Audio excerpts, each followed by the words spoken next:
Assalamualaikum warahmatullahi wabarakatuh. Bismillahirrahmanirrahim. Para pelajar dan para pecinta ilmu biologi, kita berjumpa kembali dan kita masih berbicara tentang biologi. Dan pada kesempatan kali ini kita akan membicarakan tentang organ-organ pada tumbuhan.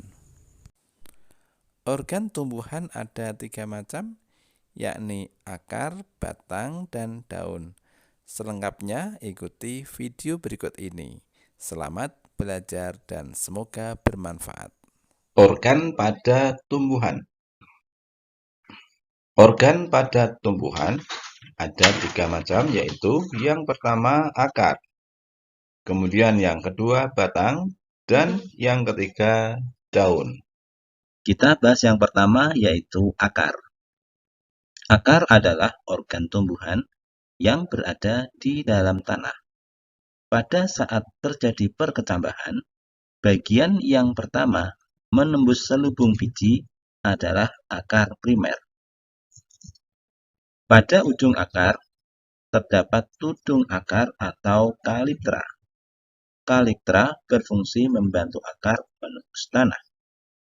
Pada tumbuhan berbiji ada 2 tipe akar, yaitu akar tunggang dan akar serabut. Akar tunggang. Pada tumbuhan dengan sistem akar tunggang memiliki sebuah akar utama yang tumbuh ke bawah, menembus tanah.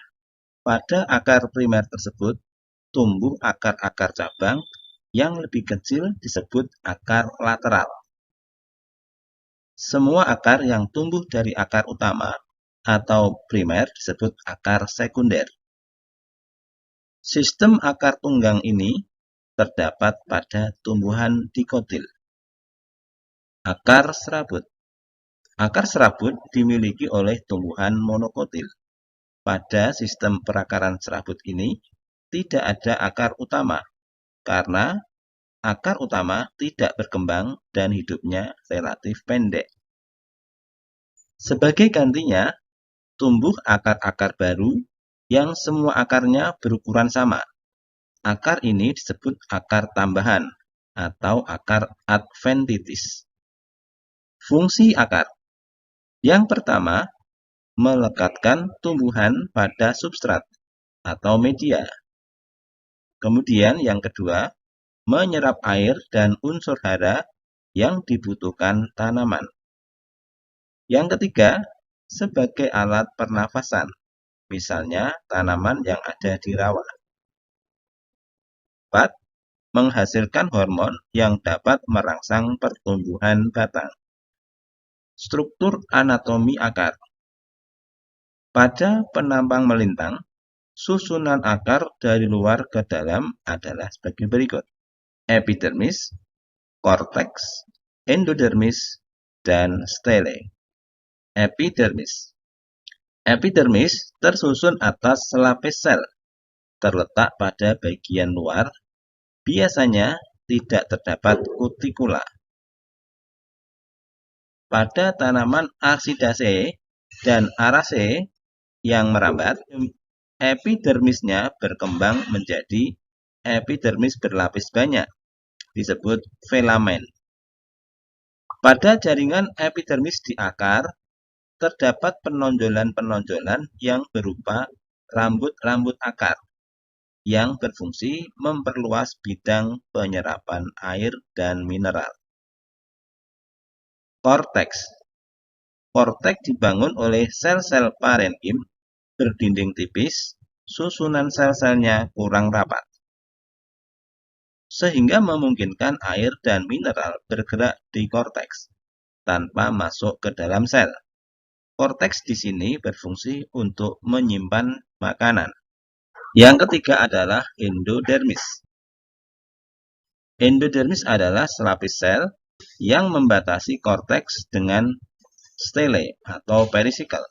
Di sini terdapat lapisan suberin dan lignin yang bersifat impermeabel.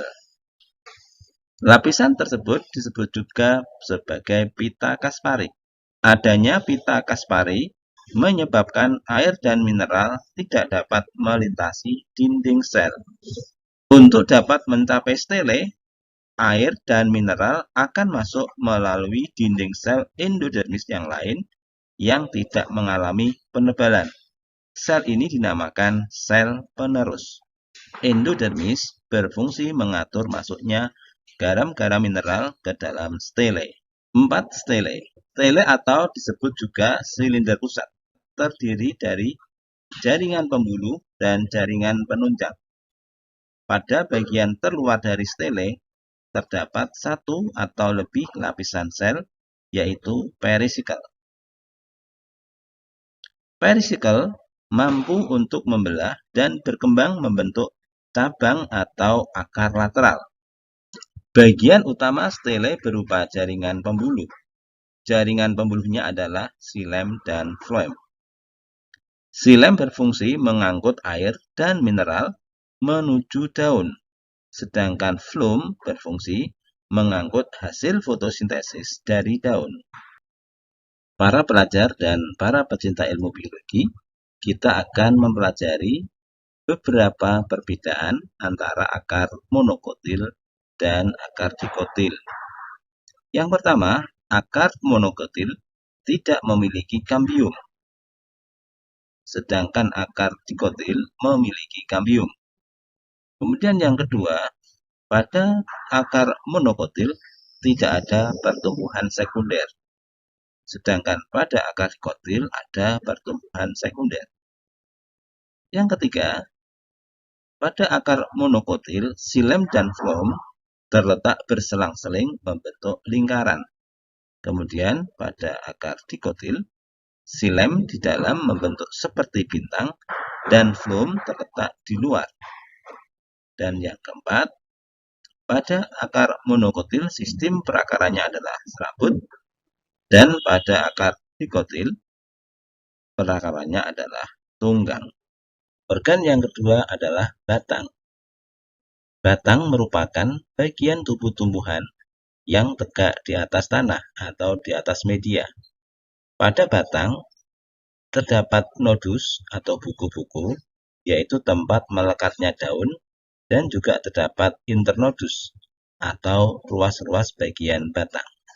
Fungsi batang yang pertama sebagai alat transportasi, yaitu tempat menyalurkan air dan garam mineral dari akar ke daun dan menyalurkan hasil fotosintesis dari daun ke seluruh tubuh tumbuhan. Fungsi yang kedua adalah sebagai tempat melekatnya daun.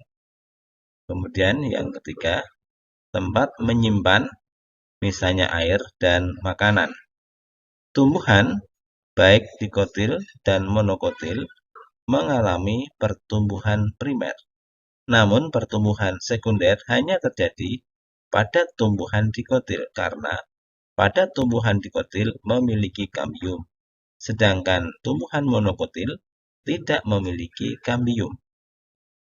Pertumbuhan primer. Pertumbuhan primer berasal dari aktivitas meristem apikal. Pertumbuhan ini menyebabkan batang bertambah panjang.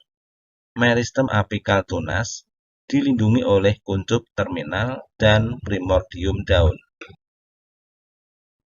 Primordium daun berasal dari pembelahan meristem apikal yang terdapat pada nodus.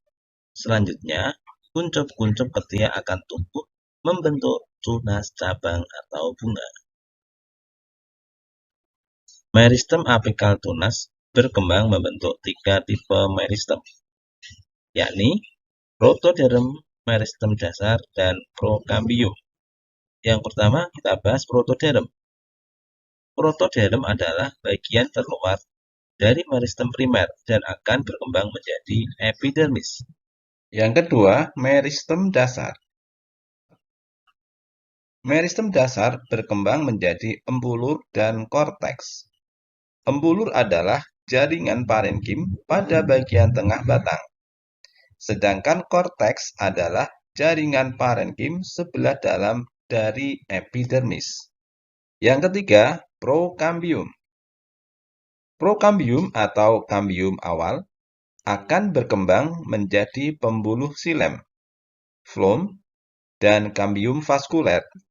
Kambium vaskuler terletak di antara xilem dan floem. Selanjutnya, jaringan penyusun batang. Yang pertama adalah epidermis. Epidermis pada batang terdiri atas satu lapisan sel yang bagian permukaannya dilapisi oleh kutikula. Fungsi epidermis adalah melindungi batang dari kekeringan. Yang kedua, korteks dan embulur.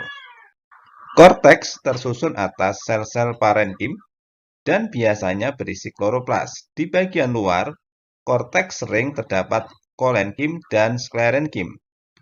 Korteks mengandung sel-sel pati sehingga disebut seludang pati. Embulur tersusun atas sel-sel parenkim yang mengandung kloroplas. Bagian tengah embulur biasanya mengalami kerusakan pada saat pertumbuhan, terutama di daerah ruas-ruas. Yang ketiga, jaringan pembuluh. Jaringan pembuluh primer batang terdiri dari sejumlah ikatan pembuluh. Setiap pembuluh memiliki xilem yang ke arah dalam dan floem ke arah luar. Susunan ini disebut sebagai pembuluh kolateral. Jika di antara xilem dan floem terdapat kambium, disebut tipe kolateral terbuka. Dan bila antara xilem dan floem tidak terdapat kambium, disebut kolateral tertutup. Tipe kolateral terbuka terdapat pada batang dikotil, dan pembuluh tipe kolateral tertutup terdapat pada tumbuhan monokotil, pertumbuhan sekunder pada batang.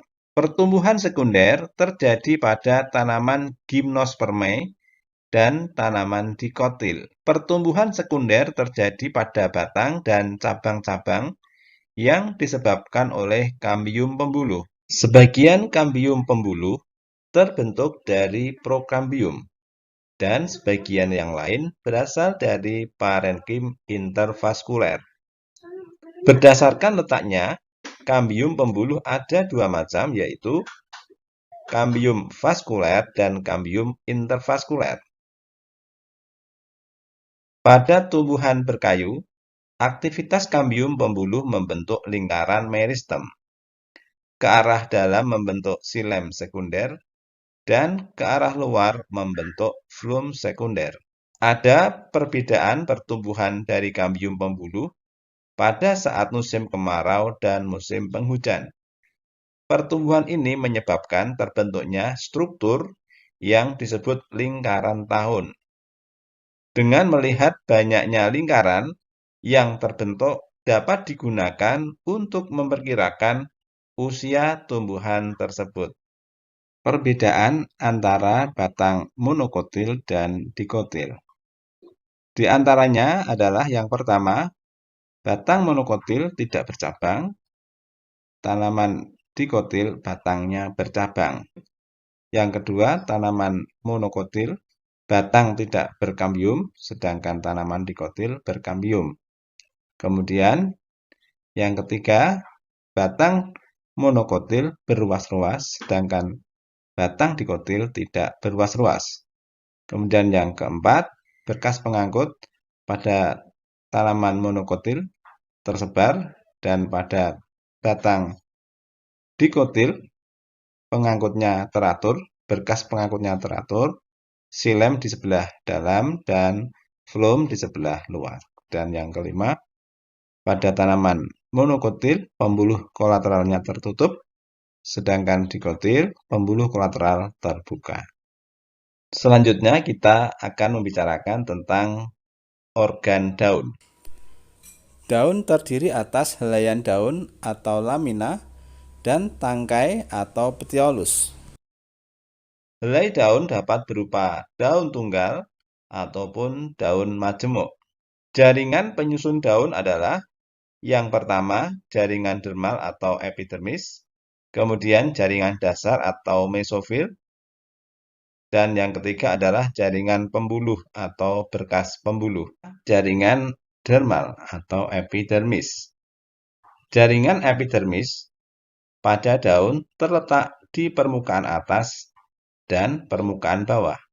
Di bagian luarnya sering memiliki lapisan kutikula. Kutikula berfungsi untuk mencegah daun dari kekurangan air. Pada epidermis bawah terdapat stomata dengan 2 sel penutup yang berfungsi mengatur membuka dan menutupnya stomata. 2. Jaringan dasar atau mesofil. Mesofil merupakan jaringan dasar yang terdiri atas jaringan parenkim yang banyak mengandung kloroplas dan ruang-ruang antar sel. Mesofil ada 2 macam, yaitu parenkim palisade dan parenkim spons. Parenkim palisade terdiri atas sel-sel yang panjang dan tegak lurus dan sering disebut sebagai jaringan tiang. Sedangkan parenkim spons, sel-selnya berbentuk tidak teratur dan memiliki banyak rongga. Rongga-rongga ini berguna untuk tempat pertukaran gas. Ketiga, berkas pembuluh. Berkas pembuluh tersebar pada seluruh helaian daun. Berkas pembuluh di bagian tengah helaian daun membentuk tulang daun. Berkas pembuluh ini merupakan kelanjutan dari berkas pembuluh dari batang. Perbedaan daun monokotil dan dikotil. Pada tanaman monokotil, daunnya memiliki pertulangan sejajar atau melengkung, sedangkan pada tanaman dikotil, pertulangannya adalah menjadi atau menyirip. Sifat totipotensi tumbuhan pada kultur jaringan. Kultur jaringan adalah teknik perbanyakan tanaman secara vegetatif buatan. Kultur jaringan dapat terjadi disebabkan oleh adanya kemampuan tumbuhan yang disebut totipotensi. Totipotensi adalah kemampuan beberapa sel dari tumbuhan yang dapat tumbuh menjadi individu baru yang lengkap. Keuntungan kultur jaringan. Kultur jaringan memiliki keuntungan, diantaranya adalah Yang pertama, dapat menghasilkan bibit yang banyak pada waktu yang relatif singkat. Yang kedua, sifat tumbuhan yang dihasilkan identik atau sama persis dengan induknya. 3. Sifat-sifat tumbuhan yang dihasilkan sesuai dengan yang diinginkan pada perlakuannya. 4. Metabolit sekunder tidak menunggu tanaman dewasa. 5. Bibit aman dari serangan penyakit. Misalnya, bebas virus jika diambil dari meristem apikal. Demikian organ-organ penyusun tumbuhan yang sudah kita pelajari. selamat belajar dan semoga sukses.